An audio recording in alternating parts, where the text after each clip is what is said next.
left right now is that they don't love America. They hate Trump more than they love America.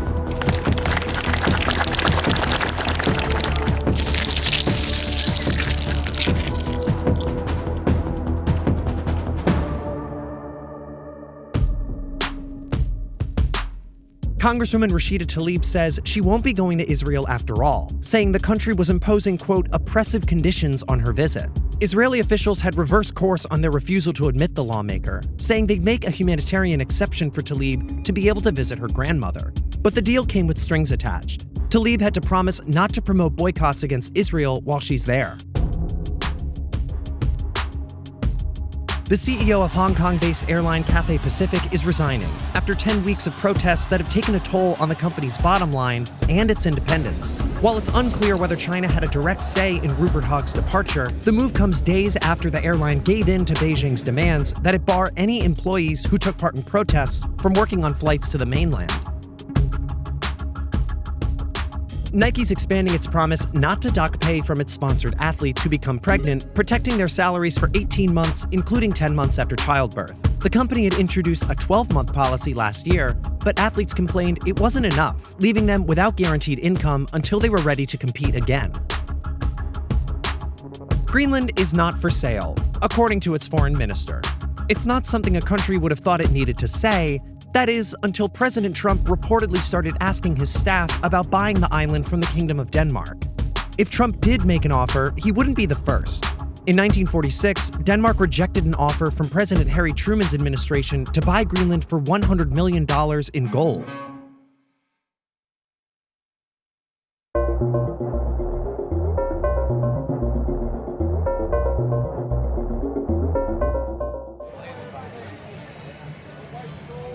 It was taken away from us, but we should have. We did great in New Hampshire. We should have won New Hampshire, but that's okay. President Donald Trump threw himself another rally on Thursday night in a state he nearly clinched in 2016. According to him, his Manchester, New Hampshire event even broke the venue's attendance record set by Sir Elton John. This is Lucas Meyer, the 29-year-old president of the New Hampshire Young Democrats, who is working to stop Trump from flipping the state. We invited him to the rally. Why did you agree to do this rally today? I agreed to do it today because, one, I think it's instructive to experience that. I mean, this is a really unique time in our country's history. Maybe I'll learn something new. Like, I don't count on it, and part of it is I want to see it to like motivate myself for the next year and a half, to see what sort of like rhetoric, what we're up against. It's always good whenever you're organizing to like remind yourself like why you're doing this and like what drives you to do it. And sometimes like confronting that hate is like the only way to do it. Yeah, this is not what Manchester looks like on a average Thursday afternoon. This feels like a carnival. Meyer has gone to one other of these events, but that was as a protester. This time, he wanted to try and understand why people support this president at all. We have Lucas here, who's a Democrat. Respect it. How would you convince someone like Lucas to vote for the president in 2020? What do you think he's doing right? Okay, so my first question is, do you love America? Yes. Okay, because that's a huge problem on the left right now is that they don't love America. They hate Trump more than they love America. So I love my country more than just about anything in the world. And I would say that if you love our country, vote for Trump because he's doing everything he can to protect our nation. Can we like unpack that like love for America and like what does that mean to you, and what about what the president has done makes you think that he loves America? He loves America because of his foreign policy, how he's being hard on our borders, he's being hard on other countries that are disrespecting us and have been for decades, and that's why I love him. I want everybody to be here. I want everybody to love our country as much as I do. I think Donald Trump has fundamentally changed our country in a number of ways, and I guess a question to you, you think... For the better or for the worse? For the worse. For the better. Has he done anything good? He has energized a lot of my friends to get off their ass and do something, so that's good. He didn't find much common ground, not even with someone who once voted blue. I'm a registered Democrat, and Is that a surprise? I'm not in New Hampshire. I've been watching since 2016. I've been watching because I was a Bernie girl. He had something really special. And I followed that whole process, and I watched what the Democratic Party did to him, what the Democratic National Committee did to him, and I was disgusted. And I will never vote for another Democrat so long as the party continues down that path. Does she have a point? About 2016 and how Bernie was treated by the party? Here in New Hampshire, I mean, we're in a state where Bernie won handedly, right? So I personally do not see that there were institutional hurdles thrown at his campaign. I think Hillary Clinton pretty fairly won that race. Are you of the opinion that she won the popular vote? I think that's a fact. I don't think that's an opinion. I think that's a fact that she won the... No, you disagree? She didn't win I disagree, but okay. When the time came, thousands of superfans stood outside the venue to catch a glimpse of 45 on the Jumbotron. Your devotion and your drive, we are going to keep on working, we are going to keep on fighting, and we are going to keep on winning, winning, winning. That was one of his longest speeches that I've ever heard. How are you feeling now? Awful. Terrible. Do you think he's an effective messenger for his campaign? Yeah. It's easy to message when you lie. He is very savvy about how to lay out his argument in that anything he says that will be fact-checked and be proven to be totally fucking bullshit. Right after, but the fake news will tell you otherwise. That feels like fascism to me. That feels really dangerous to me. And we saw it in those, what seemed like very civil conversations, but we were talking right past each other, right? Because they were operating under a whole different other set of facts than what I was operating under. Did you learn anything at all from speaking with the Trump supporters before the rally? I learned that we have to work our asses off if we're gonna beat them. Because the level of, I don't know what the word is. The only thing that comes to mind is indoctrination. There are going to be people who are really, really bought in and have no connection to what's actually happening in the world, in my opinion. And to overcome that, it's going to take a lot of work.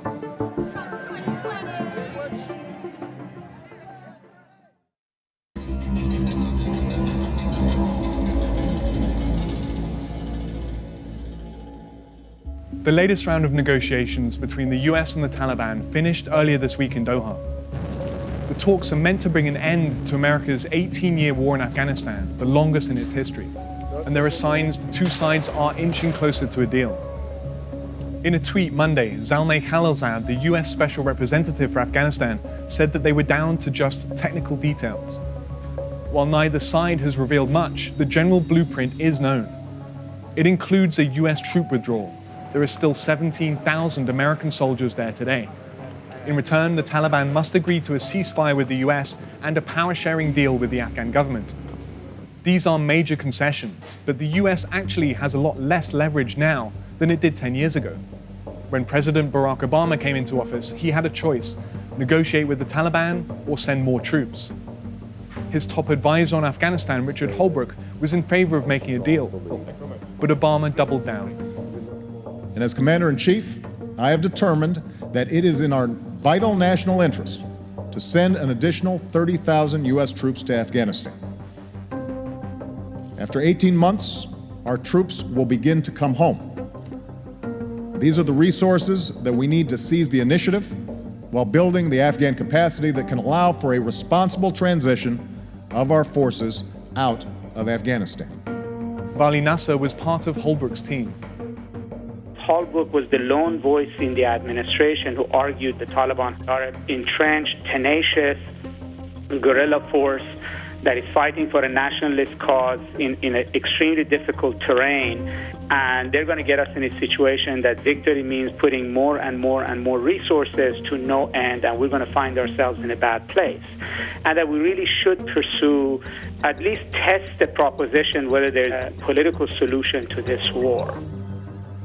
When Holbrooke died in December 2010, the peace talks died with him. Things haven't gone well since then. From 2010, the year of the Obama surge, more than 1,400 American soldiers have died, along with more than 31,000 Afghan civilians. And now the Taliban controls or contests more territory than they have since the war began in 2001. So our military is there, it's still fighting on the ground, but it's very clear that we have lost more turf to the Taliban, and the security in Afghanistan has deteriorated much more significantly. So what was it all for? Well, you could point to how women in Afghanistan have more freedom today than they did 10 years ago. In 2018, women held 28% of the seats in parliament. Belkis Ahmadi is an attorney who grew up in Afghanistan. The Taliban have been saying in those statements that, particularly regarding women, that they believe and they will respect women's rights according to Sharia. But the ambiguity and the concern is which Sharia and which interpretation of Sharia. With even those limited gains under threat, it's unclear to many why the US fought on for the last 10 years.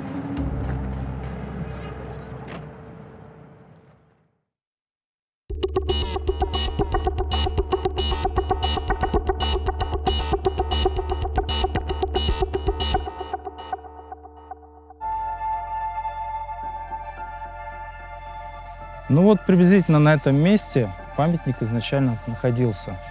И все началось с того, что кто-то в интернете выложил фотографию, вот как раз торчащая голова Сталина из ила. И вот, видя эту фотографию, мы решили пойти и найти. Stanislav Stafayev is a businessman and a self-described Stalinist. He's a member of Essence of Time, the advocacy group that campaigns for a, quote, return to Soviet principles. И так далее. То есть это мы, люди, которые собрались для того, чтобы вернуть былое величие нашего государства. Обкрутить?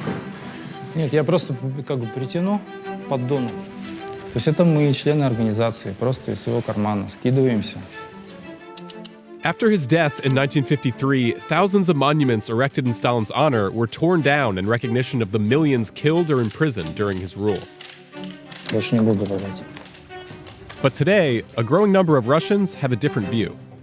Из аграрной страны сделал страну индустриальную за довольно короткий срок. Он сумел подготовиться ко Второй мировой войне и выиграть эту войну. Народу очень обидно, что он так вот незаслуженно так с ним поступили. This revisionism isn't limited to the fringes. New polling shows that a record 70% of Russians think Stalin was good for the country. The about-face isn't an accident. His image has been carefully spun in President Putin's era, from a murderous autocrat into a strong wartime leader. In some cities, tributes to Stalin aren't just a pet project, but backed by officials.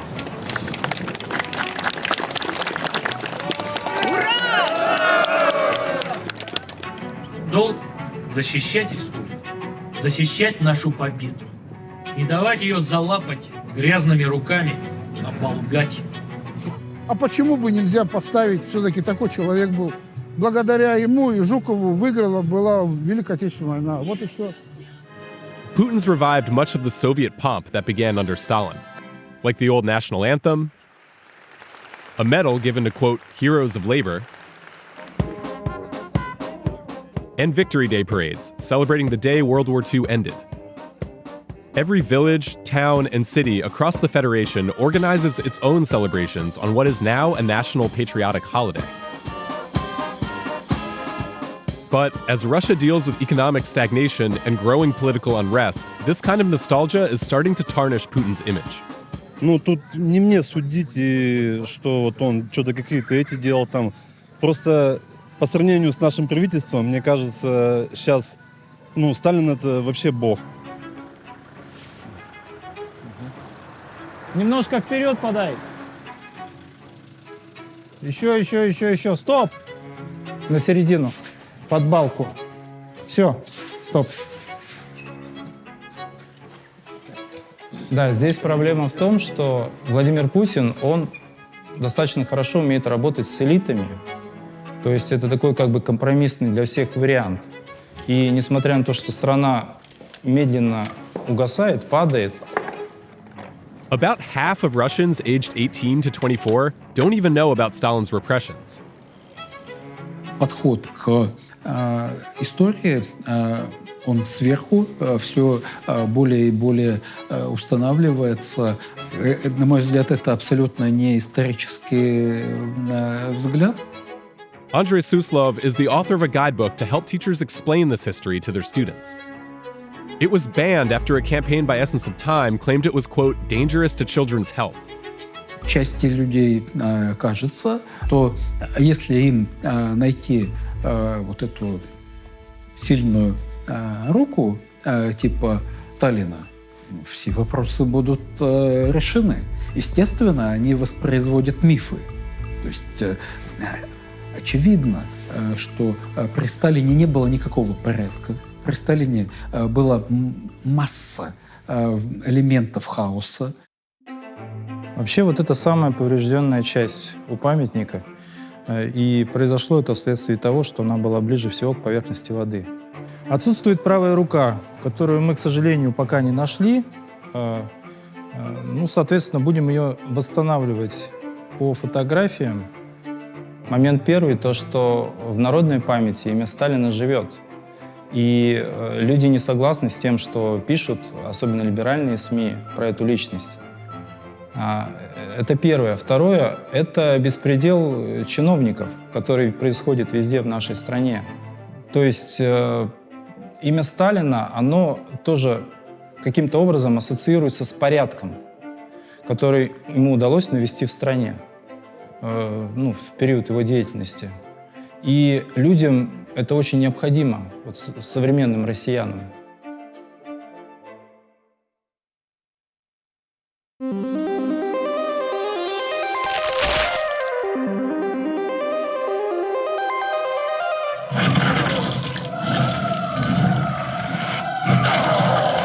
You punched my brain out of my face, man. Hit L2, R2.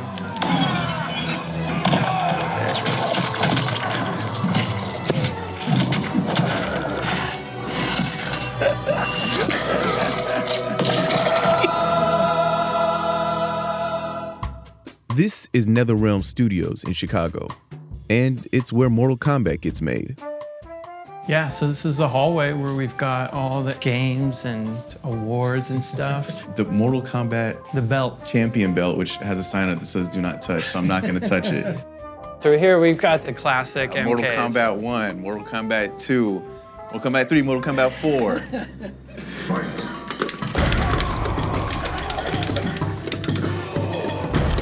The first game in the series came out in 1992, and it was groundbreakingly violent. It was so controversial that Congress held hearings that eventually inspired the creation of a rating system for video games. Part of what made Mortal Kombat uniquely gruesome was the sound design. And as the franchise has matured, so have the nauseating sound effects. Nice. Lucky. So what are we working with first? All right, so first we're gonna do walnuts. We got a couple nutcrackers. We got a couple other random things we can kind of smash and grind them with. We got Eric running the computer. He's gonna tell us how we're sounding and stuff. All right.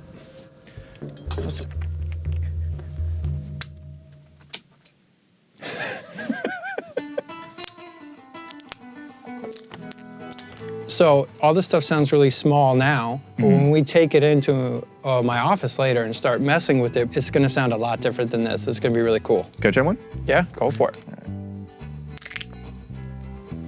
You killed it, man.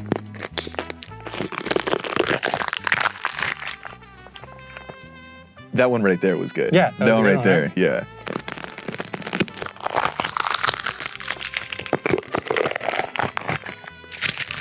All right, so grapefruit. We're gonna get our spatula. We're gonna get maybe our mystery object.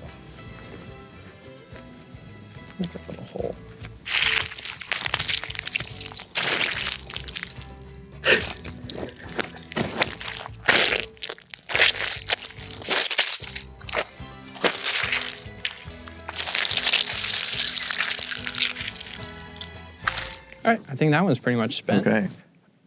I also couldn't help but notice that there was some bananas chilling up there. What are the bananas for? So the bananas, like sometimes my goal is to like make the most disgusting sound possible. So you're just like.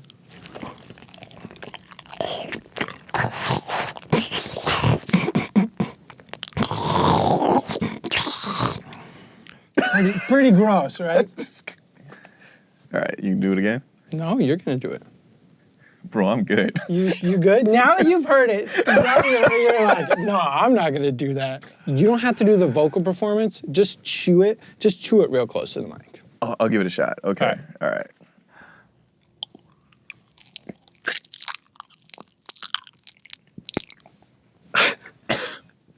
Yeah, it's gross. It's a gross sound. Is that usable? That's totally usable. Yeah, let's go listen to it. Yeah, so now we're gonna take some of these sounds that we've been recording and process them. So we got that little tiny guy. Uh-huh. Now we're getting somewhere, right? Like, yes. So that kind of sounds like an arm. Ooh, it's got that nice tigga-tigga-da-da, you know? It's like ka-chonk, you know, ka-chonk. You're really enjoying this. Yeah. Looking at disgusting footage and making equally disgusting sounds to go along with it might sound fun or terrible, depending on how squeamish you are. But it's a serious craft, and it's making Warner Brothers a ton of money. Mortal Kombat 11 was the best-selling game so far this year. You could play around with them like all at once. That's a pretty good one. So maybe we'll play this one. I think that would be great for the chest part of the crushing blow when he's like breaking his chest. We can take a small like nut crack sound and add a lot more crazy processing to it. So now we're gonna kind of like put it all together to support like this crushing blow. And then I'm gonna add in like a bass drop because it's slow-mo, right? So we need, gotta have a bass drop. We're gonna have our bass drop in there. Oh, that is rough. We could try putting some of that banana stuff as a layer in the vomit moment. So here's our banana sounds. That's you. Wow. That's kind of cool. A lot of the stuff that we recorded, like the bell peppers and the banana, we could totally use in as layers for this stuff. That kind of looks perfect. Oh, this is a grapefruit sound here. Yeah. So you're thinking of that for the blood? Yeah. That is intense. Yeah, that's intense. This is a finished one. Yeah, that's the...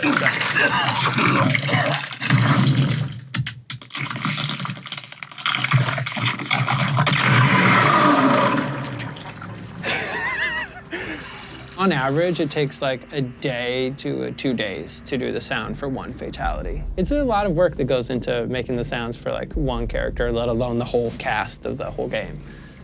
You're busy. Yeah, busy, but it's fun work. You can see like this is all real fun stuff, you know?